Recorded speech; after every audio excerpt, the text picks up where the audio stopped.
नमस्ते सर्वांना. आज ना सकाळीच 2 ब्लाऊजची कटिंग करून घेतलेली आहेत. कॉटनचे प्लेन ब्लाऊज आहेत बिना अस्तरचे आणि याबद्दल आपण मोठा व्हिडिओ शेअर केलेला आहे चॅनलवर की बिना अस्तरच्या ब्लाऊजचे हात कसे कट करायचे आणि कसे शिवायचे, सगळ्या टिप्स आणि ट्रिक्स मी त्या मोठ्या व्हिडिओमध्ये शेअर केलेल्या आहे. नक्की तो व्हिडिओ पहा, खूप युजफुल ठरेल तुमच्यासाठी, तुम्ही जर नवीन टेलर असाल तर.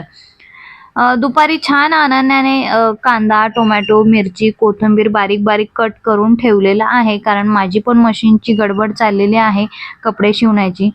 त्याच्यामुळे अनन्या ही छोटी छोटी मदत करतच असते, पण ती छोटी मदत मला फार उपयुक्त ठरते, कारण अनन्याने हे छान सगळं कटिंग करून ठेवलेलं आहे. पहा किती सुंदर व्यवस्थित अरेंजमेंट केलेली आहे.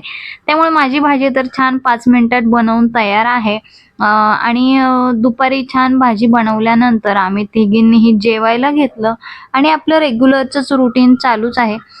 पण संध्याकाळी मात्र छान एक तक्षशिला पैठणी आणि त्याच्यावरचा ब्लाऊज रेडी करून ठेवलेला आहे कस्टमरचा.